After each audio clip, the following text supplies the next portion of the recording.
So we'll start with just some general overview about the archaeological site before we get into some specifics about what's going on here in our organization. The Crabapple site that we're going to talk about has been a project that's been ongoing since 2016, and our guest speaker, Dirk Verkuchi, who I'll introduce in a minute, will give us an overview of how that all came about. But there are people here and also people involved that we need to recognize, which made the exhibit possible. If you haven't seen it, it's on the other side of the wall behind you. Please take some time to look at it before you leave today.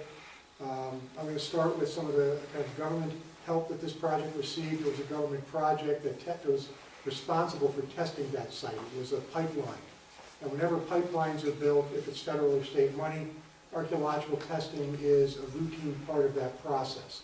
So when the site was uncovered, the New York State Environmental Facilities Management Corporation, EFC, was the funding agency who worked with our town. And we're real happy to have Michael Hale, who's the Executive Vice President at EFC, joining us today. Michael also happens to be a fellow who grew up here, so we're real excited to have Michael in the audience. And Michael, just want to say hi. So thank you, Michael, for all your help on this, which actually helped us pay for the case and did pay for the case you're seeing on the other side. Supervisor McHugh has joined us today also. The supervisor extended the work done by the previous administration, who had signed an agreement that would allow this organization, if permitted, to accept the artifacts and develop the exhibit. And it was over the past year or two that kind of the heavy lifting occurred with getting the case we have now and making that possible. So we want to thank Supervisor McHugh and also the current town board members, Dan Baker, Linda Bruno, Marissa Tute, and Brandon Lefebvre, who's also joining us today. The town highway staff, are any of the guys here today? We had asked the town highway guys to help us when the case arrived. It was built in Massachusetts for our exhibit. The case weighs between 500 pounds and 600 pounds. Doesn't look it, but it is a solid piece of equipment. It took 6 of the highway guys to get it offloaded from the truck it was delivered on, haul it up the ramp, and get it into this space. They all became very interested in archaeology as part of that, because they were talking about what was this thing for. So to those guys, a great debt of gratitude. I want to thank them publicly today. And most importantly, Mrs. Roberta Persico and her family. The site was located on Mrs. Persico's property in Clemens. Under New York State law, artifacts found on private property belong to the property owner. The family had the right to do whatever they wanted to with that material. Most archaeological sites, especially ones of this quality, and again, Dirk's going to talk about the quality of the site, would have gone to the State Museum as part of their research collection. This is a very important archaeological site. Through the generosity of the Persico family, they've donated the site to this institution, which we are indebted to them, and I think the whole town is indebted to them, to have this remarkable collection of material that tells us really interesting story about Cleveland in the town. If anything, at any time happens in this organization, that collection will then transfer to the State Museum, but it's ours right now. We're taking very good care of it. We're treating it the way it should be treated. We're really, really excited to open this exhibit today and have you all here for that. Last of all, to our archaeologists who are on site, Landmark Archaeology, Sugad and Dirk Verkuchi, really, in my experience and what I used to do, some of the best people in the business. These are people that don't do it as a business, they do it as a passion. And they're exceptionally good at what they do. So we were very, very lucky that it was Landmark that was hired to do this work, because we had, as a result of that, there is a world-class exhibit here today because of the remarkable work they did in locating and assessing and researching this site. So kudos to Landmark Archaeology and Dirk and Sue and their amazing team. So that's this. Back to the organization, we'll do a quick introduction. There's a lot going on at this organization. It's been a long time since audiences at our presentations have kind of been part of the day-to-day operations. We used to do board meetings basically at every meeting. We did away with that because people got bored. As a result of that, people tend not to know what we're doing here. The trustees are here every month kind of working on it, there's staff here. volunteer staff working on it every day. So it's going to kind of bring you all up to date of what's happening in the organization. So first of all, a couple of points of good news. We do give an award every year to a member of the organization who's done just outstanding volunteer work for the organization. It's named after Bob Wade, Robert Wade, remarkable guy. You all know Bob. You all know the amount of time he donates to whatever project he's working on, and the amount of work he's done here. And the award is named for Bob, the Robert Wade Volunteerism Award, as to recognize Bob's work, but also people who follow in Bob's footsteps. So just to update you, because of COVID, we usually do it in a more public way. In 2020, that award went to Nancy Bruno, one of our founding members, but also a woman who had really dedicated tremendous time to this organization.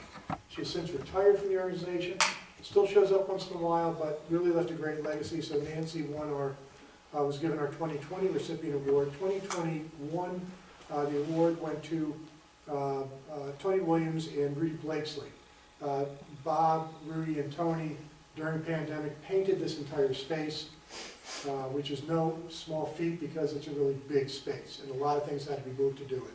So we recognized Tony and Rudy's work with our 2020 award. And we also want to thank Bob and Kyle Griffin, Kyle, one of our newest trustees. They renovated the bathroom. So if you haven't seen the new bathroom, or if you remember the old bathroom and want to see the new bathroom after the show, it's a great time to go check that out. Great piece of work. We're very happy that they can get that accomplished for us. Okay, that's it. Upcoming events. How many know what 2023 is? You want to just shout it out? 350th anniversary of the founding of the town of Queens. Yes, it is. So, and Mercer, right? Yes. And thank you for joining us today too, Councilwoman Tute. It's the 250th anniversary of the founding of the town of Queens. 1673, Baron Queens acquires a massive piece of land from the original people here. That includes Queens, parts of Westerlo, parts of Greene County, New Baltimore. That patent isn't really confirmed until after his death in the early years of the 18th century. But we celebrated 300 years a long time ago, 50 years ago, for those of you who remember. And we're going to celebrate the 350th, which is a real milestone in New York State.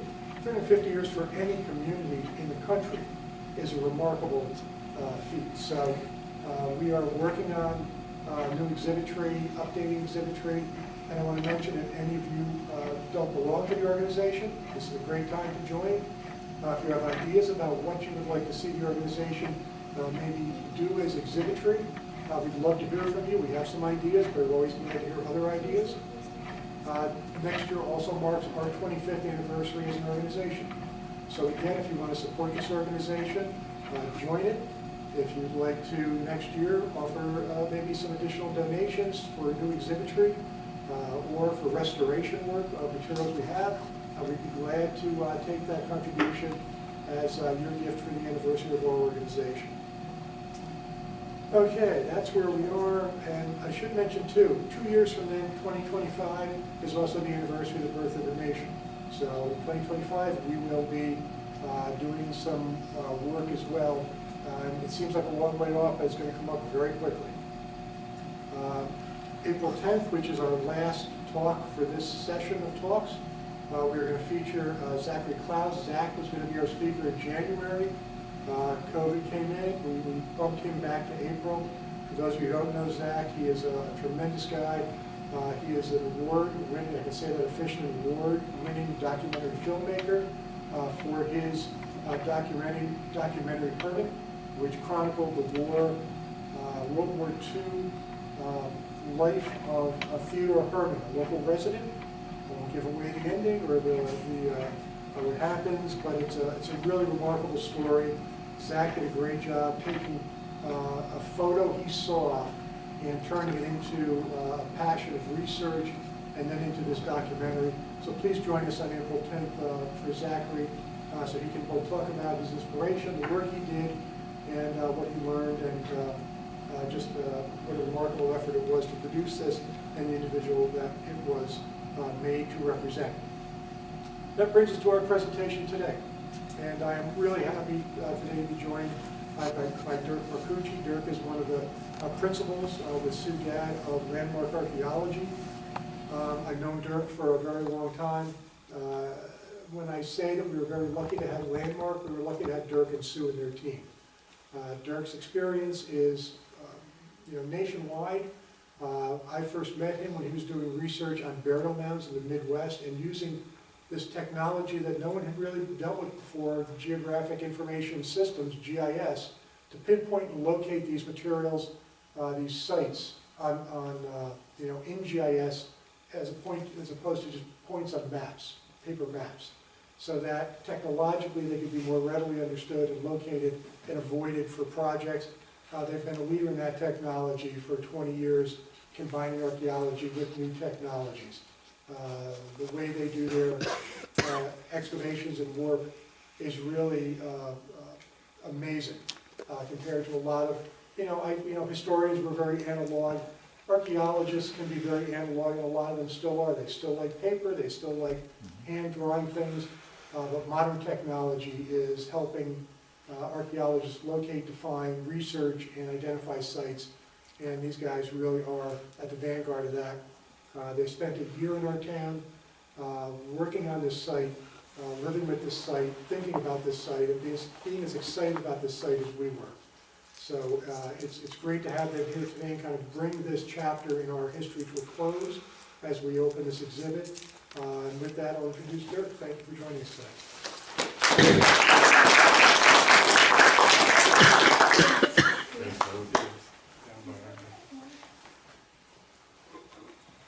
Got a little emotional with your introduction. So I'm just curious, how many of you knew about this project? Yeah. Did any of you visit us when we were? Okay.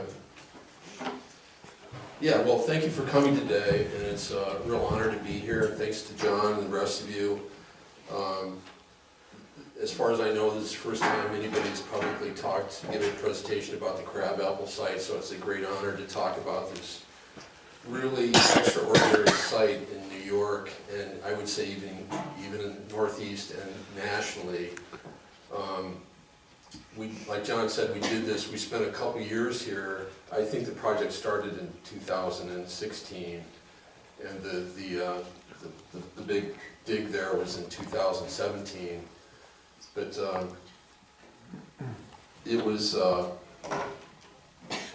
I've been doing this in New York for about 20 years with my partner, who also is my wife, and she's a woman, it's a woman-owned business, and she is the controlling partner, if you know what I mean. But we've done about 500 projects in New York in the last 20 years, and this ranks up there in the top 5 of the most interesting projects we've done. As would have it, we worked right next to the Queeman sign, and I'm an island expatriate, and this is the most unpronounceable word in New York, I think. And I think I went through the entire time I worked here not pronouncing it correctly. And when I mentioned where we were working, people would look at me like I had 3 heads. I knew something was off, but everybody was too polite to tell me how to pronounce right, because it's Queemans if you're from Cedar Rapids, Iowa. So it's Queemans here, you all know that, but not me. Now I know. As John said, it's an ancient city. It's really old, but I hope you leave this presentation today knowing that there were people thousands of years living here before the city was formed. Probably right along the sign. You all know where we are, but in case you don't, we're about 20 miles south of Albany, New York, on the Hudson River Valley on the left side of the river. The main characteristics of Queemans is the uplands, the side slopes, the floodplain. It's a unique city because it's built on those 3 landforms. And that comes into play in terms of why I think this site was here. But let's see if the project area sits in the Hudson Mohawk Lowlands province, which is just a physiographic area of New York that has similar landscape characteristics. That province is dominated by the Hudson River Valley. It was heavily glaciated in the Wisconsin when the glaciers drained like 20 years ago. A lot of the landforms were formed then, and it kind of forms the eastern boundary of New York. Then it takes off to the west on the Wallkill River Valley towards the New Jersey, New York border, but very similar characteristics throughout that whole thing with terraces. You said 20 years ago? I'm sorry, 20,000 years ago. 20,000. Yeah. Yeah, the whole Ukraine thing has me all jittery. 20,000 years ago at the end of the Wisconsin glaciation. So, there was Glacier Lake Albany. Albany was a big lake and it drained towards the Hudson. Some of the first people that inhabited New York, the Paleo-Indian people, 10, 12,000 years ago, used this corridor as a travel corridor. It's one of the defining characteristics is it's formed by uplands. There's uplands on both sides of the province. Catskills to the west, the Taconics to the right, to the east. Like John said, there's a reason we were here. No one, in my experience, wants an archaeologist on their property. They just don't.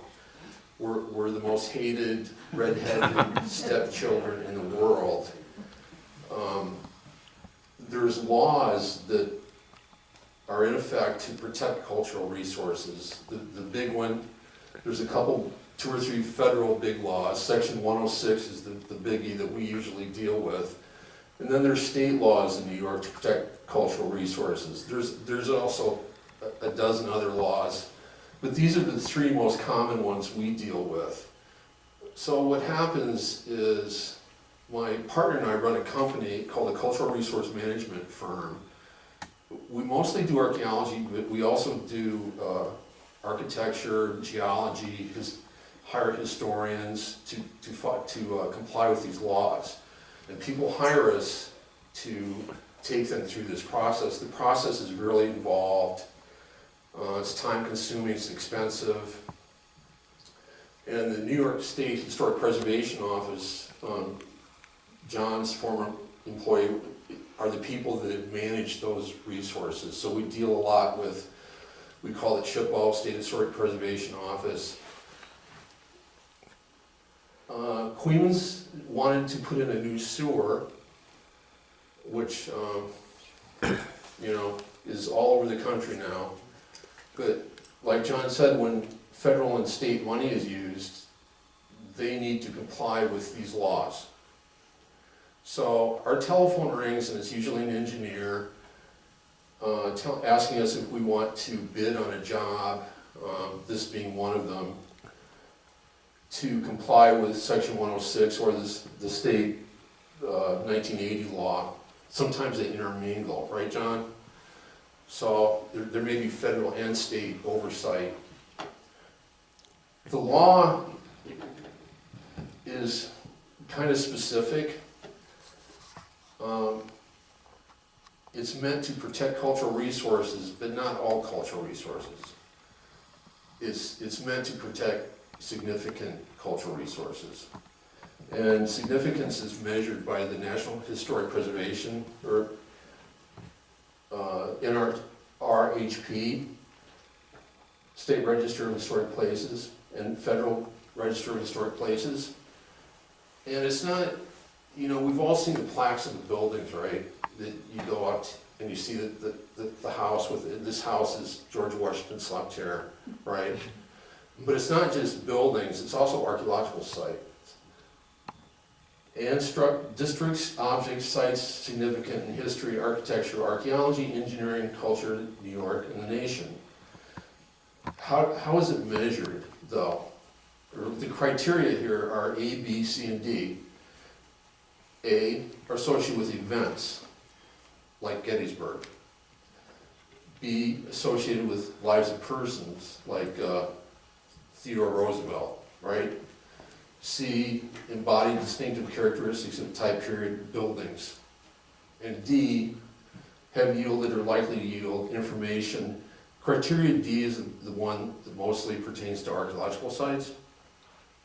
And I remember them down below by that association, big people, cute buildings, and dig or data. Some properties are,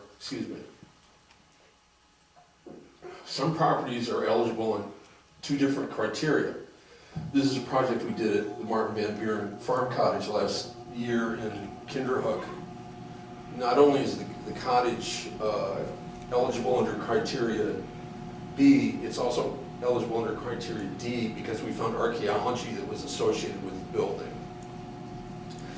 Our job, the way I make my living, is to go through this process and determine what's significant.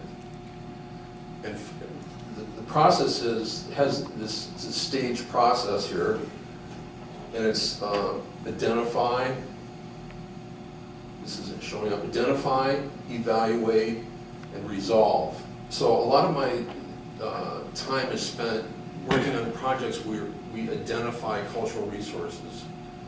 And that's how this project started, was we did what in the industry we call it phase one, where we go out and we have a corridor, a pipeline corridor, and we determine whether or not there are cultural resources in that corridor, right? Sometimes there aren't, and the engineer is really happy. They're like, thank you, Dirk. Other times there are things there. The client's never happy, ever, because they have to deal with something they don't want to deal with. But sometimes they can avoid it by moving things. Sometimes they can't. If they can't, then we go into evaluation to determine whether or not the site is eligible to National Register, which is a phase two. At the Crabapple site, we did a phase two, phase one, phase two, found the site phase one, valued the site phase two. The client could not avoid it, and we went into a mitigation. So we started out the project. It's kind of old school stuff. You know, we have a shovel. Can you guys hear me okay? Yeah. Yeah. We have a shovel, we have a guy with a shovel, or a woman with a shovel, my crew, which I fear and loathe, that we basically dig holes every 15 meters or 50 feet. We use some kind of a transit or something to line our holes up where the pipe is going, mark it out, dig a hole. It's totally random. It's totally, everybody asks, how did you find the site? This is how we find the site, we dig a hole. And then we screen the sediment through a 1/4 inch screen. The holes are recorded with a GPS, so we know the precise location. But we have no knowledge of a site, and whether something's there or not. Usually, it's totally random in terms of how we do this work with the pipeline. These pipelines are not my favorite job because you're always working around traffic, people's yards. You know, if I saw someone digging a hole in my yard, and this is, I hate it, you know, you're the first person that shows up that's like, what are you doing in my yard? Well, they're putting in a new sewer. I didn't know they're putting in a new sewer. So sometimes they do, sometimes they don't. But it can get tense in the field. There's mean dogs. Right, so you gotta carry pepper spray.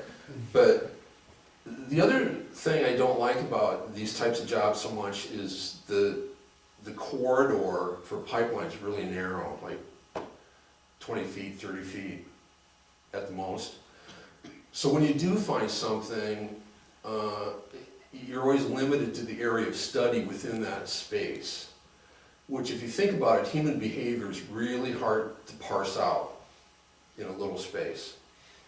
Now, sometimes we do jobs like Legoland or housing development where the site's endless and we can see the whole, more or less see the whole site.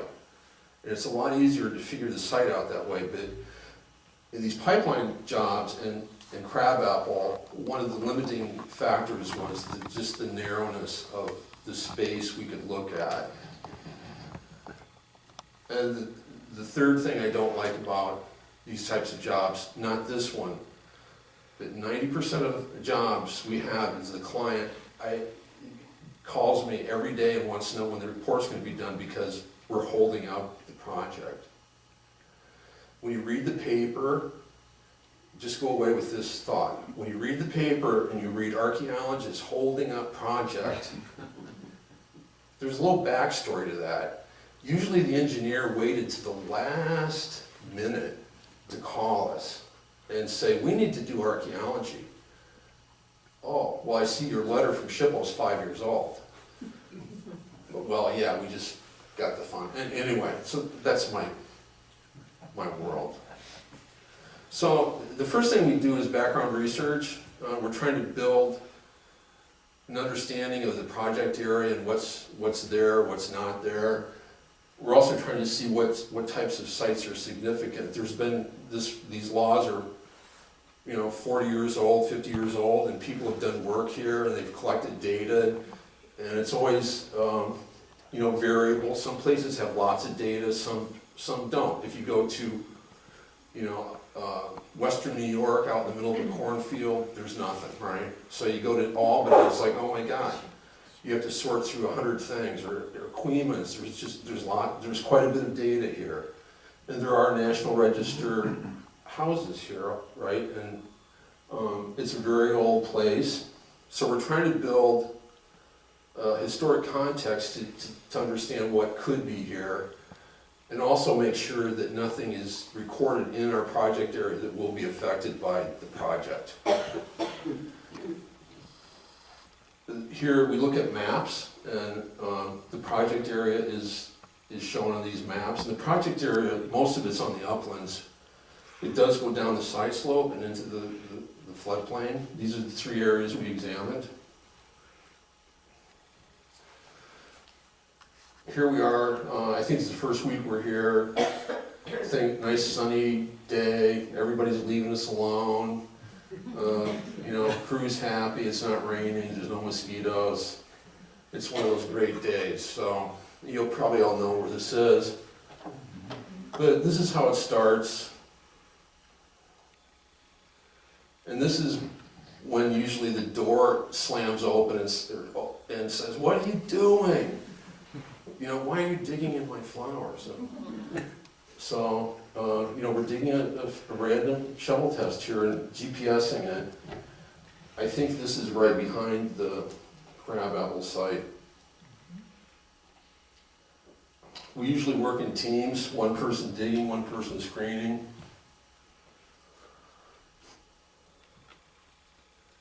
Same thing. I can't remember the gentleman's name that lived here, but he offered us water, which was really nice. It was really hot. And we finally get to the Crabapple property, which changed everything. Probably the second week we were there. But a lot of times, we're working in an urban area. A lot of times things can be disturbed. We never know. You can see some obvious disturbance there. The corridor is running between the people there. It's probably 10 feet on each side. We've just entered, looks like an ordinary residential lawn. Who knew that the world's best site is under the tree down there?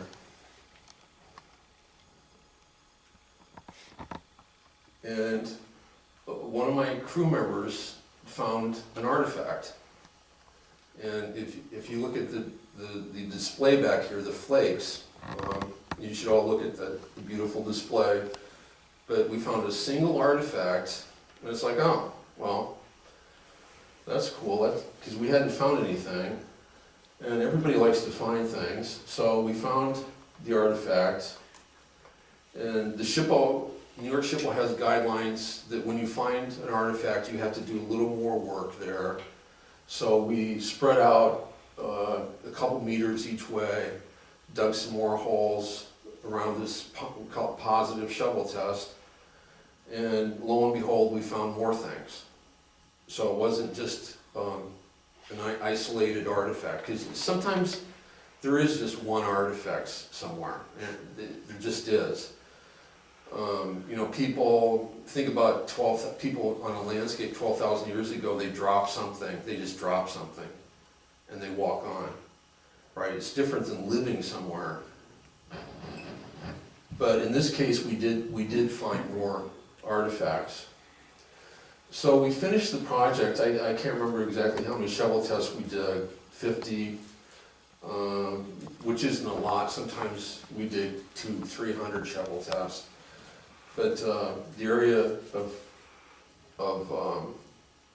concern is there, the inset box, the Crabapple property. I don't know. I have two minds about telling you where it is, but I think probably everybody knows where it is, but you can tell kind of where it is. It's the only place that we found evidence of Native America habitation, right? So we contacted the engineer, and he you know, wasn't real thrilled, but there you have it. I have to explain to him that I did not personally put the things there. That's my shtick. It's like, I didn't put it there.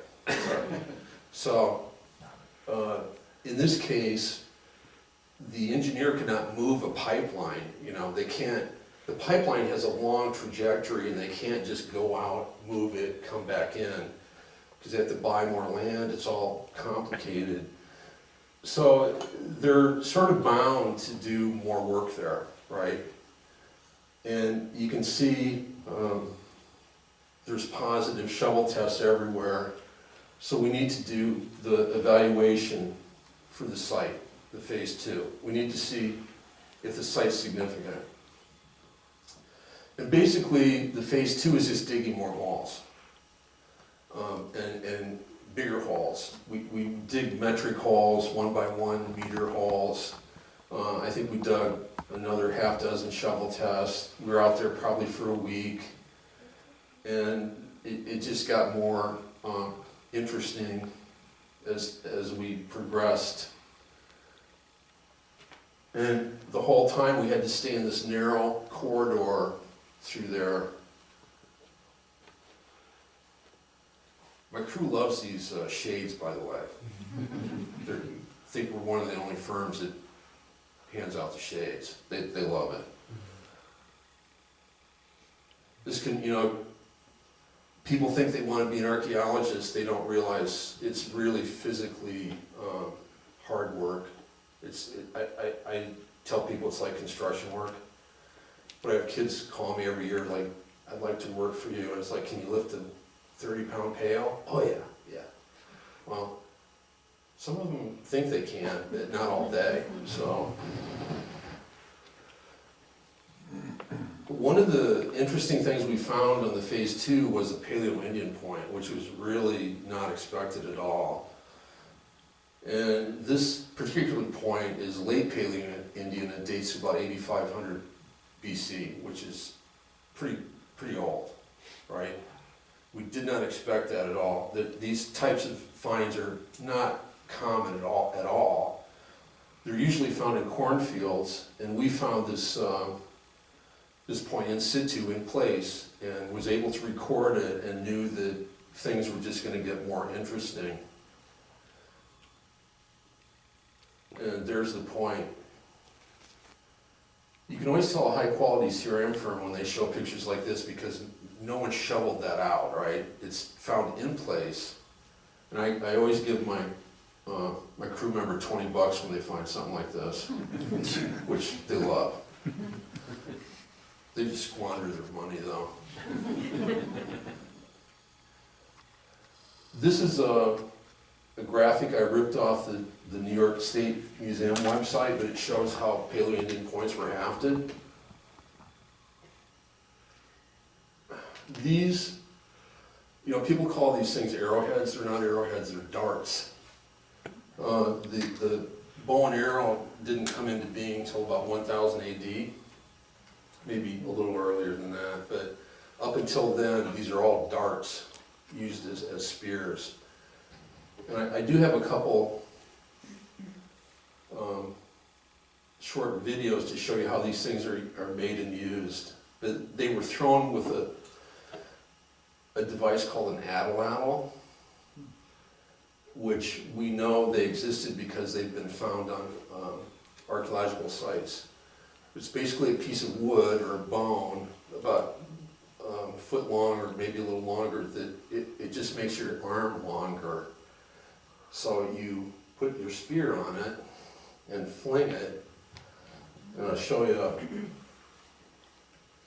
kind of how that's done. I hope maybe someone can help me get this going here.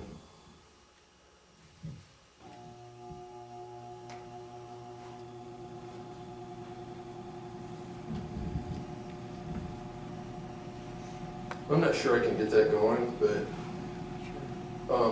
this fellow is using an Atlatl to throw a spear in the Rockies at a beer can.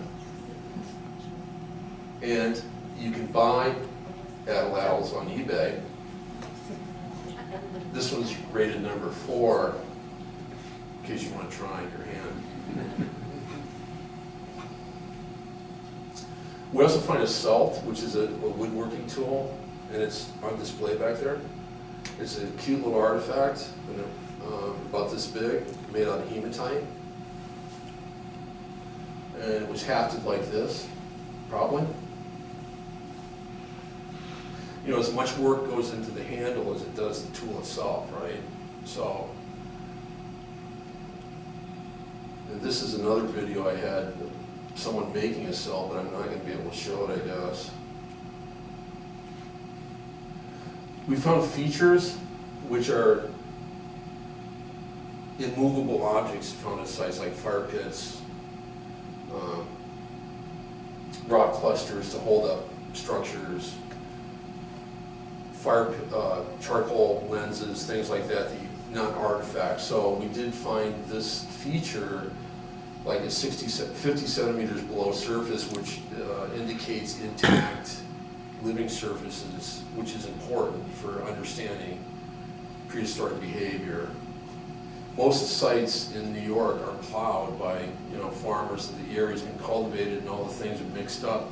So it's always a bonus to find evidence where you can actually understand their behavior below the ground where it's not been disturbed so much. This is another interesting set of artifacts we found that again are on display in the back, but these are limestone nodules that have been altered somehow by individuals. I think the one is a bead, the one is a stick figure, a human stick figure. Whether this was someone playing or a child playing, but these, or an adult making something meaningful in their lives, but these probably date to the later period of prehistory in Queens, 1600s, protohistoric period. This is the artifact set from the phase 2. The entirety of the artifact sets, and you see the most common artifact are the flakes, right? And the flakes are again, on display back there, the residual, the debris from making arrowheads creates these debitage or chert flakes, and there are thousands of them when people make arrowheads and left in the ground. It's kind of a little graphic that shows, flint.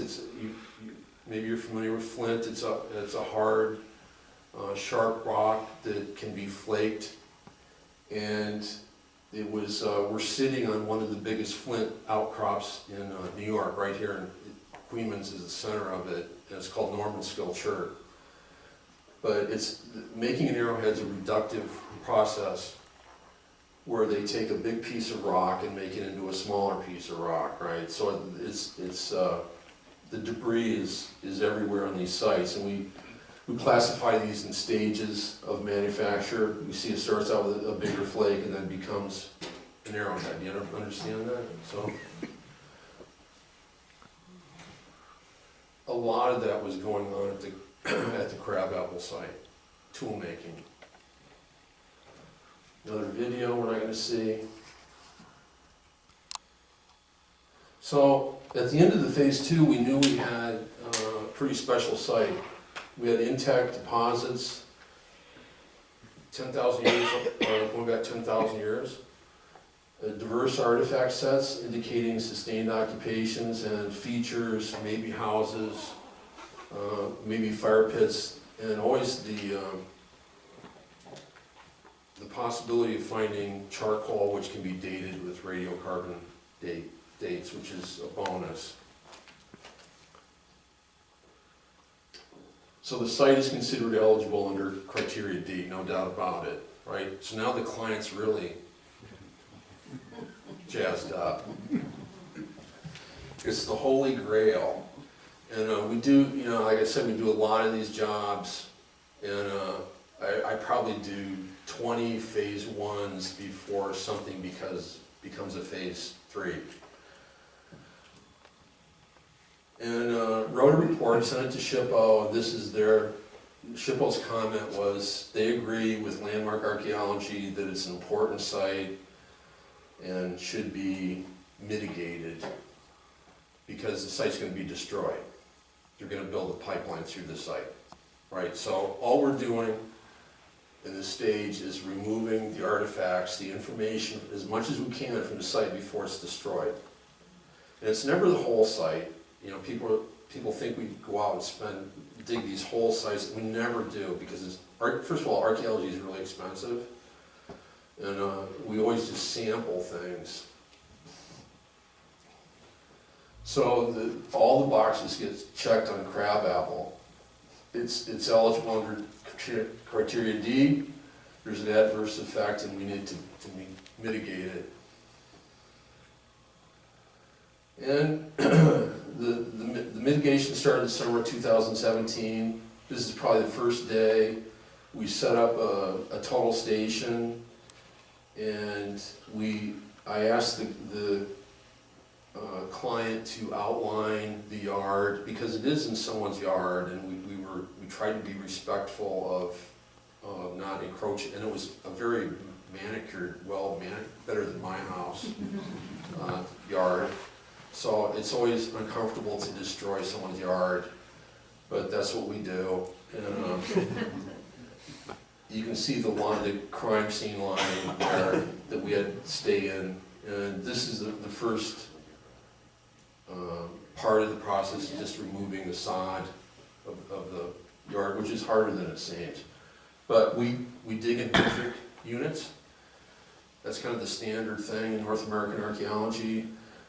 The reason we do that is we can record data that way. We record data by units, so we know, and depth, so we know where that stuff came from, because interpreting human behavior is all about understanding spatial relationships with people making arrowheads, or a house, or some kind of ritual activity. It's really important to understand depth and horizontal space. So the whole thing's controlled. It's slow. That drives developers nuts, right? They watch us and they're like, oh my God, they're going to be here forever. But it is what it is. It's a scientific deal. It starts out as a big hall. I think there was 40 square meters. We take the earth down 10 centimeters at a time, and we just go across that unit 10 centimeters and then start and come back. This is probably the beginning of week 2. We use shovels, trowels, whisk brooms, paintbrushes, whatever we need to carefully remove things.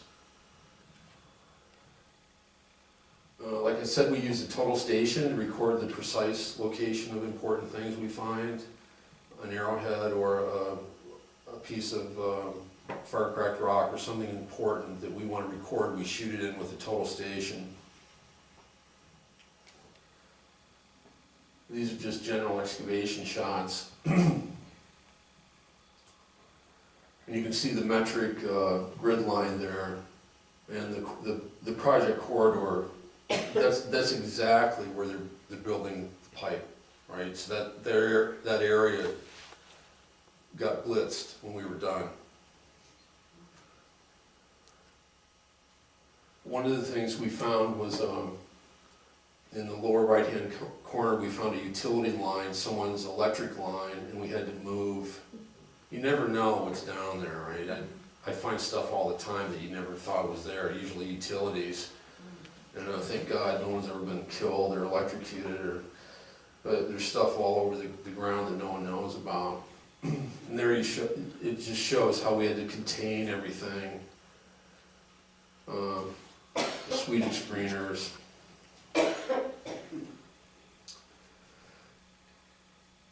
At this level, we're starting to hit some pretty old deposits, about 50 centimeters deep. And it just got more interesting. One of the things that occurred was we found in the upper part of this unit, we found glacial till, which is the sediment deposited by the last glaciation. That stuff's really old, so there was no chance of prehistoric material above that. The prehistoric material was gravitated towards the eastern part of that trench, where it was deeper. And there you can kind of see the glacial till there. So we took that down and then started to concentrate on the eastern part of the trench.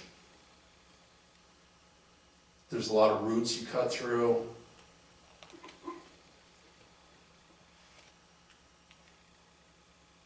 There you see it.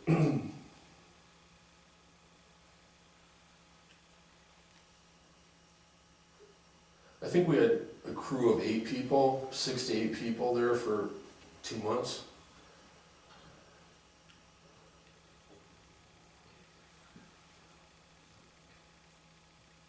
The landowner was nice enough to let us use their shed, which came in handy when it rained.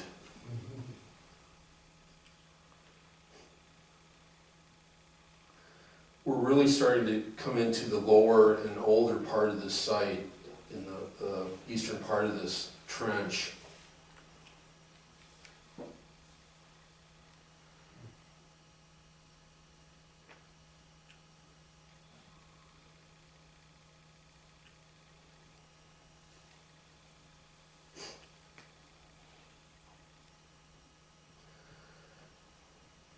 You can see differences in the soil really clearly. The bottom, where the girl with the tape measure is standing, it's black, and that is a buried soil horizon, which is very old, probably 8,000 years old, or BC old.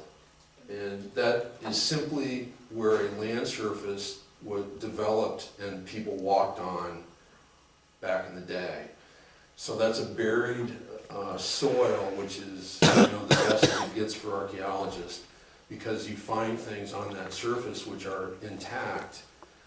Now, what happened with this site, because of its location and because of various geological processes, that surface lasted a long time, and people older than, younger than the Paleo-Indians lived on it as well. But it was the material they left did not get preserved as well. So long story short, things the stratigraphy of the site, the time relationships between artifacts were a little mixed up. They were still present, but they were mixed up. In other words, we found things younger down below and older up above. A lot of times that happens in a place where Native Americans lived for a long time continuously because they reuse artifacts. You know, if you're a Middle Woodland artifact or a Native American at 1000 BC and you find a nice Paleo-Indian point that's 5000, you might pick it up and use it. So sometimes that accounts for the mixture of artifacts and confuses how to interpret the sites. But the stuff at the lowest was pretty viable, and I do think that lower deposit there is early, late Archaic, or even Paleo-Indian. So now the site features we found at the site, and this is the distribution of them, and these are pretty much at the bottom of, near the bedrock of where we dug about 5 feet down. But some vaguely circular features with rocks, which I personally think could be remnants of houses. They might have been a game blind, something like that, but some kind of structure, because there's just too many rocks. And here you see a really well-defined pit. If you look carefully at the soil, you can see there's some vague differences in the moisture and the color, and there's definitely a cultural pit there. This is what it looked like in profile when we dug it, and also recovered some artifacts from it. Another feature, we found features like this on another archaic site I dug, and it was this type of feature on that site had distinct holes above it which indicated that they were used to support posts. The natives would dig a hole, put a post in it, and then chink it with rocks to hold it steady. So it's often in a circular, a round circular thing like this. What's the time period there? That's probably 3000 BC.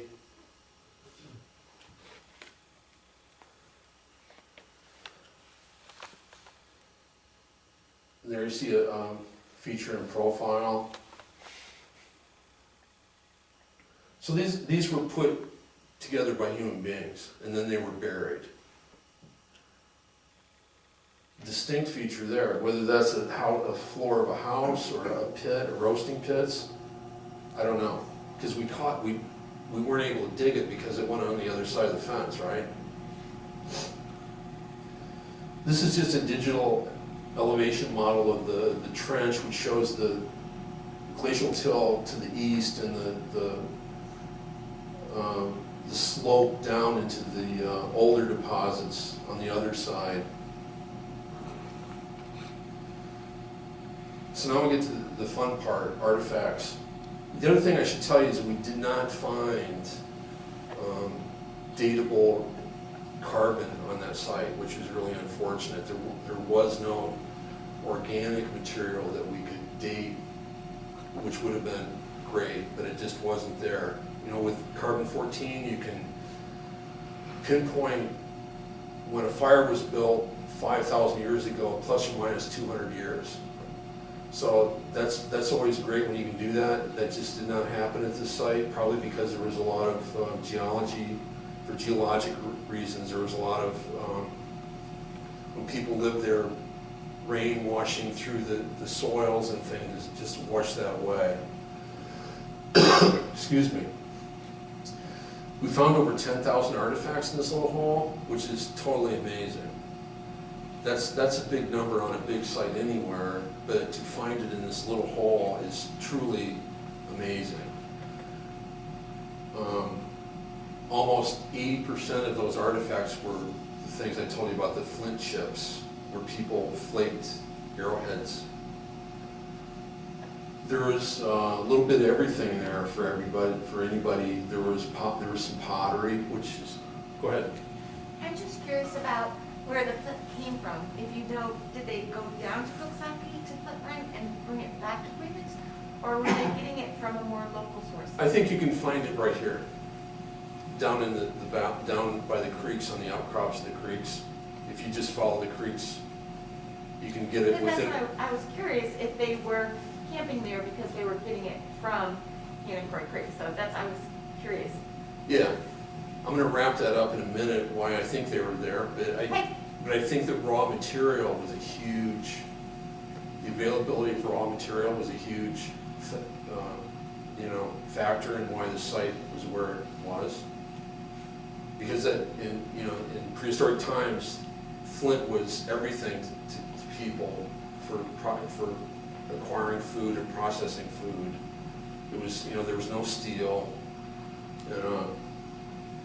The fact that it was ready available was really important. And there's so much of it in this area of New York, and right here. So like I said, there is some pottery, which dates to the late part of prehistory, probably 1500 AD. And the bifaces, 139 bifaces, which is just fancy archaeology talk for arrowhead type tools, which if you think about it is truly amazing that there would be so many of those in this little hall. And again, this is just a pie chart which shows the frequency of the flakes. And the green shows a high percentage of tertiary flakes, which are medium-sized flakes. I call them shaping flakes. They're definitely flakes where someone has brought the raw material to that space and made a tool. They haven't made the tool at the church source. They brought that material there. They're sitting there. They're making a tool right there. And then you see the frequency of debitage by type, which Norman skill is the prevalent chert type for this part of New York. Queensman sits right in the middle of that deposition, that chert type. Because we could not get carbon-14 dates, we had to rely on arrowheads, projectile points, darts. In the past, an archaeologist has found these artifacts in relation to a fire pit and dated them. So we know the relative date of a projectile point or an arrowhead. So we kind of know the era that it falls in. It's not an exact way to date a site, but it's better than nothing.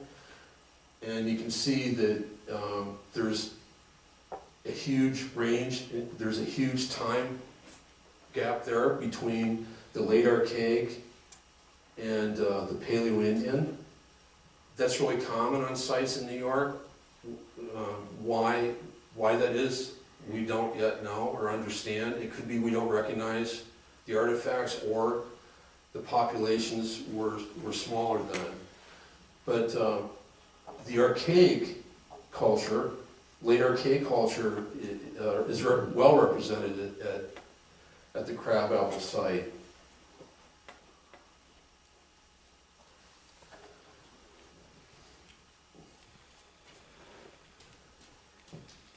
This goes back to what I was telling you about the mixing of the deposits. And this is just sort of a chart that shows the top of the chart is the current land surface, the bottom would be the deepest.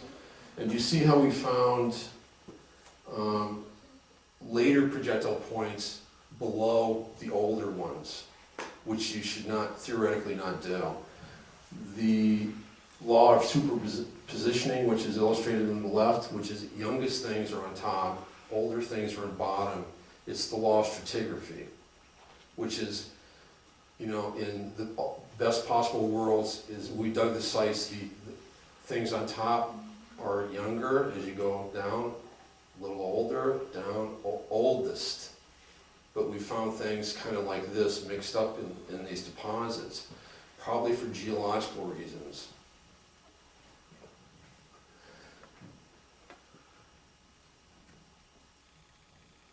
go back to this, which in all honesty, is a shame because one of the goals for archaeology is to, we don't dig dinosaurs, right? We try to understand human beings. And one of the things archaeologists do is try to interpret human life with material culture. To do that, you have to be able to assign all these things to a similar time group. So we weren't able to do that here. And but what, if nothing else, the Crabapple Site's extremely important because it shows what was there in terms of time. So everything. This photo just shows, again, a little of the geological features of the site. The topsoil is modern. The alluvium is soils that have built up from the lower prehistoric soils. And rain and other geological processes has mixed those deposits a little bit in that sediment. But you can see how deep it is. It's, the trench was like this on me, so. And some amazing artifacts. The late Paleo-Indian site, or artifacts, we found 2 more Paleo-Indian artifacts when we did the phase 3, which is pretty amazing. The agate basin on top and the Hardaway Point all date to 8,500 years BC.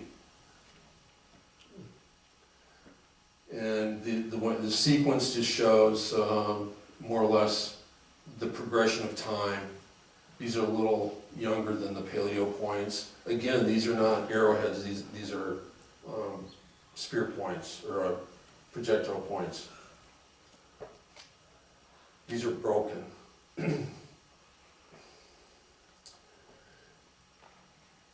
A lot of times when you find broken points, it means they've hit an animal and broken off in the animal.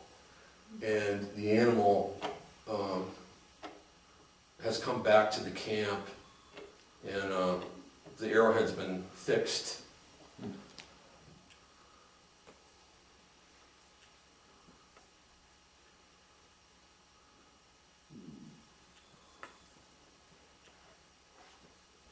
A lot of late points. The points at the bottom are true arrowheads, and the amount of those is very impressive. Those would date circa 1400, 1600 AD. We also found other types of artifacts. The top artifact is a wedge that would be used to split wood. And then we found quite a few, at least 3 drills for drilling wood or making clothes. Knives, the bottom are scrapers. Scrapers were used to make, the most common thing was scraping deer hides, but it could have been used on wood as well. A lot of groundstone tools. The top tool shows a nice ring around it where it was probably hafted to a handle and used as a hammer. We look at all this stuff under the microscope, and I know my clients are always like, oh, it looks like a rock. Well, it is a rock, right? It is a rock, but it's a rock that's been altered. And if you look at this stuff under a microscope, you can see where it's been polished or damaged somehow. You see the bottom stone is a classic nutting stone. We find these a lot of times on sites. They were probably used to hold a acorn and smash. Acorns were a big food group for prehistoric people in the uplands and drew white-tailed deer to the uplands.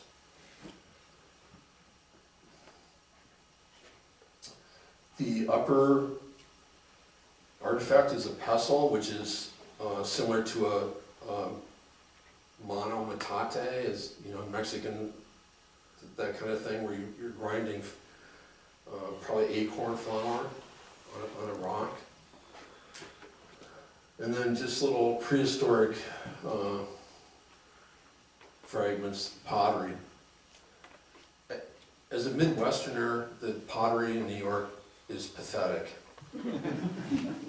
You know, I don't know what it is with New Yorkers, but they beat the hell out of these things. In the Midwest, you find pots and big pieces of pots, and in New York, the biggest thing I found is the size of a quarter. I don't know what's going on. And then to top it off, the copper bead, which I think is also on display. This is proto-historic. It's, you know, after the time Henry Hudson was up the Hudson, a trade good. Everything's there. So, what's going on? That's what this is all about, right? This is my opinion and my colleagues' opinion. You know, for prehistoric people, before AD 1000, when people started growing corn and squash, like the Iroquois, you had to move through the environment all year long and follow resources that became readily available to you. And that would be in the fall, nuts and berries, acorns, right? In the spring, wetlands, stuff in the river. But you were always looking for environments where that was focused and easily available, and also extremely predictable, right? If you think about it, if you were a prehistoric forager, life's really unpredictable. You can't store food, really, the weather, a whole slew of things make life really unpredictable. So the only thing that was really big thing that you look for in your life is predictable food source. And the best predictable food sources are usually around wetlands and riverine environments. The Hudson River, amazing amount of food source in the Hudson River. So the way people moved back then in their environment was they would have a place. They set up a base camp, but they would do different tasks. They would collect shells. They would deer hunt. They would go get chert. They would go get acorns. So you find these little sites, but you find bigger sites too, right? You find the base camp. Pretty sure Crabapple Site was a base camp of some kind. And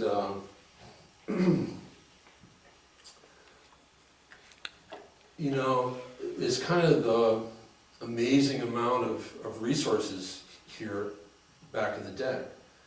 And there's also geological features of Queens, which I think are really interesting. The floodplain is bounded by two creeks, the Hannacoy Creek and the Queens Creek. That's a real interesting little piece of real estate if you were a hunter and gatherer, because you could, first of all, there's a lot of resources there to eat, plants and riverine resources, but you could also imagine the white-tailed deer could be drawn down into the valley, into the floodplain, and hunted in a real confined spot. So if you look at the location of Crabapple Site, and I'll show you another slide in a second, but it's in an ideal spot for focusing game. The other thing, it sits in the biggest chert outcrop, one of them in New York.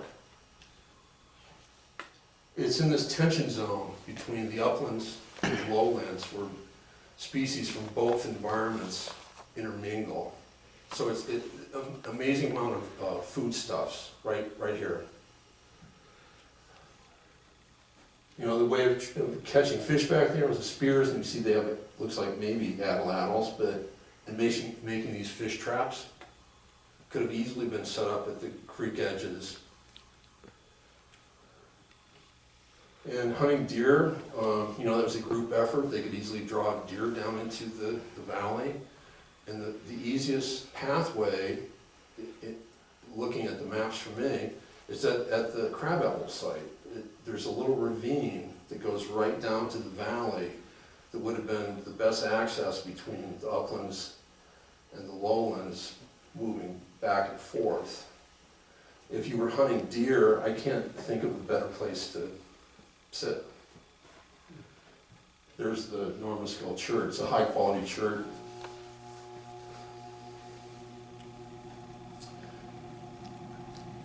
There you go. So this is a digital elevation model.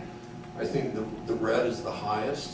The cemetery, the Queen Cemetery is down there, the red splotch there. We can see how that is confined with the two creeks. There's a swale, the draw. There's a lot of a focal point right there where things met. The best place in the world to look for deer and other game was right there.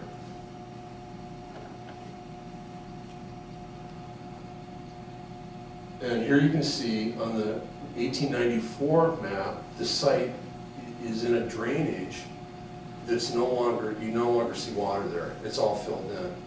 But that would have been, you know, prehistorically there was a little creek there. And that creek was, like I say, the easiest way to access the lowlands and the uplands. And it was right at the crest of the uplands. So that's why I think the site is such an amazing site. It's just the perfect place in a landscape for people to sit. And a beautiful location, so. Anyway, that's all I got.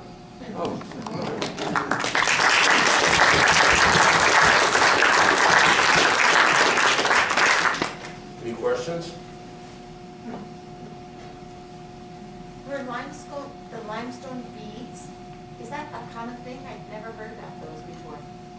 It's a one-of-a-kind thing for me. Okay. I've never seen, and I've looked, I've never seen anything like it. I don't know. Whether it was, you know, doodling by some kid or, you know, but it's fat, and there's a lot of it there. So,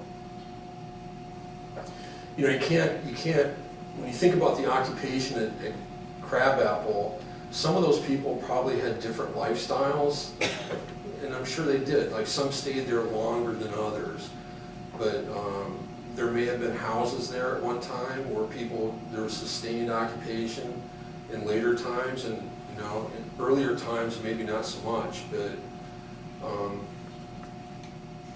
there's mixed artifacts clues there as to what goes on. And the frustrating thing, like I say, is not being able to assign those clues to what people at what time. Yeah. Did you look at all at the study done by the New York State Museum archaeologists for the Hannah Bridge? Because I'm wondering if it was all part of one big encampment then, where they dug down by the Hannah Bridge in your site. Would that have been one big, would the Indian encampment have been that large? I'm not familiar with that, the bridge, but Okay. I'm sure if it was done a few years ago, we did, unless it was done last week or something, or last, yeah. I'm sure if it was done recently in the last 10 years, we did look at that report. We did that after They did it after? Because I know, like, I'm just remembering what their archaeologists said and what things that they found at their site. And so in my mind, I'm trying to picture, would this Indian encampment have encompassed from where you were all the way down to where they dug, which somebody would have to help me out, was on the west side of the Hannah Bridge on, is it the Kunz's property? Gene Klaus? Is it the Coons' property across the street? Yeah. On the Yeah. side. It was a multi-component prehistoric, small. Yeah, It's like down Well, that's- behind the that's- cemetery. So straight down the hill, Yeah. basically. right. But it would be guesswork, because you don't know where I'm talking. No, I know, Okay. I know I know that from the maps where you're talking about, but that's a really good question. The short answer is, it's probably not the same, it's probably not related to this site. The way, but it gets fuzzy, and I do think that the entire plateau of up here where the fire station is and that whole flat zone was probably a large prehistoric site. You know, the Crabapple site probably extends another acre, and we just caught part of it. The defining archaeological sites gets really tricky because a landscape like that is used by many people over time. So when, for example, when in the Midwest we have a plowed cornfield and different occupations, and there's a huge site, right? It's like an acre or more, and there's stuff everywhere. Well, is that one site, or is that 5 different sites of different time periods, right? So you have to be careful about how you parse that out. One of the things we look at is landforms. You know, is the site, for example, Hannah Creek's really close, right? But it's on a different landform. It's on a lower terrace, I think. It's probably more focused on the river than this upland site, than an upland hunting site. I do think hunting was a big thing at Crabapple, just because of the sheer numbers of weapons or arrowheads and things. Just so many of them. You know, and a hunter would sit there waiting for a deer, and they're like, well, I'm gonna make an arrowhead for work in my toolkit. And they get up and they walk away from it, or, you know, making an arrowhead is something you can do if you know what you're doing. You can do it in, you know, an hour, half hour. So I think there's a lot of that going on there. There's just too many arrowheads. One of the things that's interesting is there's so many arrowheads, but not a lot of other types of artifacts I would expect. One of the things that's missing from that site is the fire-cracked rock, the rock that gets... That's one of the things they had at Hanford. Yeah, and you get that when you're cooking. Not a lot of cooking at Crabapple, more of a hunting thing. You know, so they were using it as a staging area to hunt, I think, and but not so much to process food. I don't see that happening there so much. There's different, you know, like that graphic I showed you, there's different types of sites, and that's what the archaeologist tries to do, is recreate what kind of behavior that is. Like, we find sites in the uplands that just seem to be geared towards a hunting station. We find sites down by the river that are geared towards catching fish, processing fish, clams, and anything in between. We find burial sites. So you got to parse all that stuff out. But I think there's sites everywhere around Queens, Sure. everywhere. You know, that, like I said, it's the perfect place, I think, for people back in the day that were living around here. I mean, if you go 20 miles that way into the hills, there's not so much going on, right? And you go into western New York, it's like, why the hell did anybody live here? Or how did they live here, right? We just did a project in Kingston, New York last year, and I'm really interested in houses, because no one finds houses. Of course prehistoric people lived in houses. How could you survive in the winter without living in a house? And we were doing a survey in Kingston on this point, and we dug a hole down and found charcoal down 6 feet. And we put a test unit there, and we found a house. And as far as I know, it's the only house like it found in New York, but it's subterranean. It was a house built in a circular hole, dug in the ground about 6 feet deep with a bench around it, like a sleeping bench. And then I'm thinking logs were put on the side and it was maybe entered into through a ladder. We found, I don't know, it was like crabapple. It was like 50 arrowheads and knives and charcoal, and it was 6,000 years old. But that was geared totally towards fishing. So. If the equipment site was indeed a hunting staging area, would that explain why there's hardly any pottery? Yeah, that's not a place I would predict a lot of late prehistoric habitation on, like Mohican type sites. The Mohicans like lower elevations where they could grow crops, and they built these long.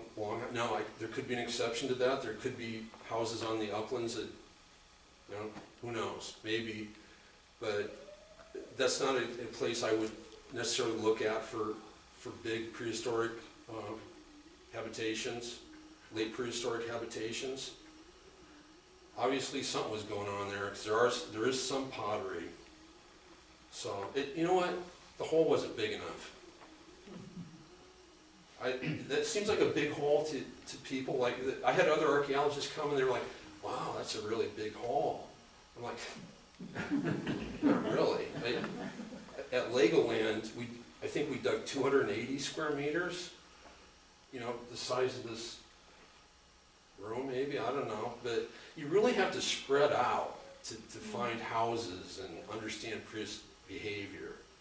It's really hard to do it when you're in like a telephone booth type situation. So. And that said, please don't go digging. No. The value of archaeology is leaving it in place. Yeah. When you dig it, you destroy context. So, leave it for the next generation. Don't just go randomly dropping holes in Queens for no reason. Yeah, like John says, I mean, this job could have been the type of thing where we find the site, we find it eligible, and the client's like, we can avoid it. And that's always a good thing. I'm like, okay, that's great, You can avoid the site is the best really possible outcome. But sometimes that's not possible, so. But I will tell you that, the whole red-headed stepchild stuff it's a really weird occupation because the better you are, just think about it, the better you are, the more people hate you. I never got a call from the governor's office when my staff called a house eligible, or important. The calls always came when we found archaeology at site. And all you had to do was say archaeology, and everyone's hair stood on end. And the only thing worse than finding an archaeological site is finding human remains. And the only thing worse than finding human remains is finding human remains with Native American lineage. And then all bets are off on your project. Yeah, I tell my clients that, they're always complaining about the cost, but if I had to hire an archaeologist, I'd hire a good archaeologist because I don't want them to miss anything and then 6 months later the bulldozer's there and oh my God, there's a human burial. And then it gets really complicated. Very quickly. And expensive because the client has bulldozers sitting there at, $6,000 an hour. Whatever. Then the archaeologist is your best friend. That's when they love us. Like, I need you to come here, please. Whatever you need. We're the best friends. So, but it's an interesting profession. What determines the depth that you dig? Is it the project that's going to be taking place there? It's all geological. Really, we have, archaeologists are always looking for buried, preserved surfaces. So, in the uplands, like, in an upland area, like a random cornfield 10 miles from here, don't have to go very deep, right? But if you get, by that I mean 2 feet, 3 feet. But if you get in certain areas where the water deposits sediments, we call them alluvial deposits, it buries the material. In the Midwest, there's sites that are 30 feet deep, 20 feet deep. We dug, there's sites in Schoharie Valley that I've seen that are 15 feet deep, 10 feet deep, right? So it's, and this is one of the sticking points with doing this work was, I don't want to toot my own horn, but we always consider the geology in bidding the job, because you can't just walk across the river valley and dig a hole that's 2 feet deep and go, there's nothing there, right? Well, it's like, how do you know? How do you know there's not something 8 feet down or 10 feet down? A lot of times there is. So you have to, we have these bucket augers, which geologists use, and we extend those down 8, 10 feet. I'll also use a backhoe, and if like I'm not certain, if I'm uncertain there might be something there, I'll rent a backhoe for a day, just dig a big hole, because there is buried stuff. Does that answer your question? Yep, thank you. So it's variable. When you're going every 50 feet, it seems to me that we had one come through, and they only dug down. I would expect anything Yeah. archaeological to be deeper than Yeah. just like 6-8 In inches. Queens? No, Oh, Rotterdam. yeah, you think so too. I was just worried it was me.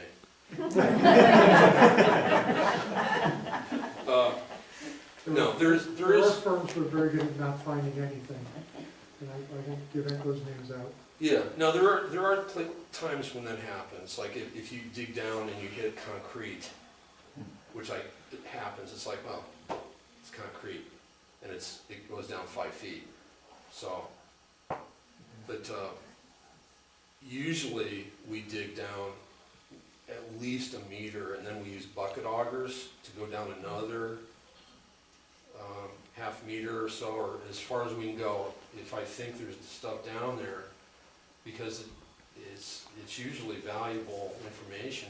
And I tell people I'm really proud of my crew to find Crabapple, because it could have easily been overlooked.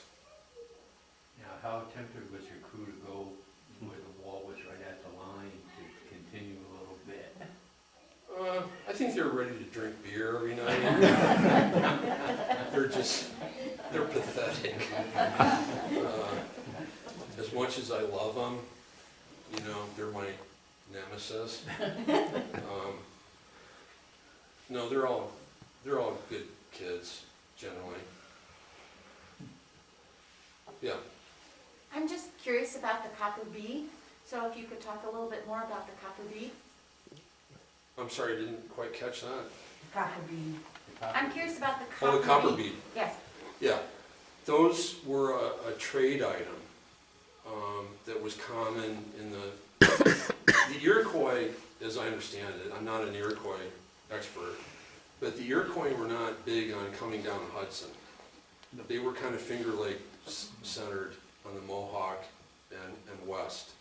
The Mohicans were here on the Hudson, but they had similar desires with trade goods like axes and decorative items, but it just shows some interaction with Euro-Americans, which is pretty cool.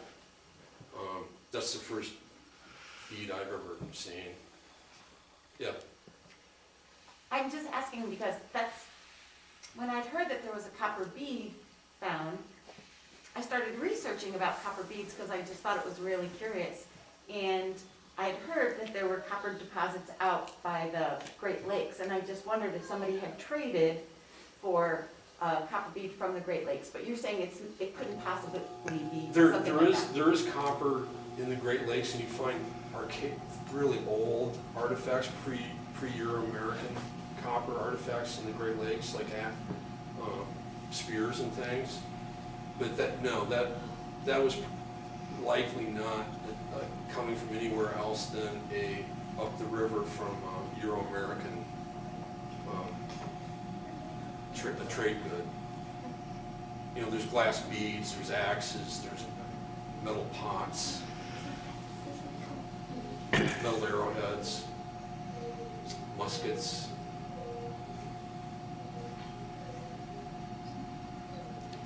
Well, I want to thank Dirk for joining us today. Thank you. And as I mentioned at the beginning, we need to restate this. This is not possible without the support and the generosity of the Persico family. And I should have mentioned it in the beginning and didn't. But Judy Frangiola and Pat Orsino from the family are here representing them today. And again, thank you for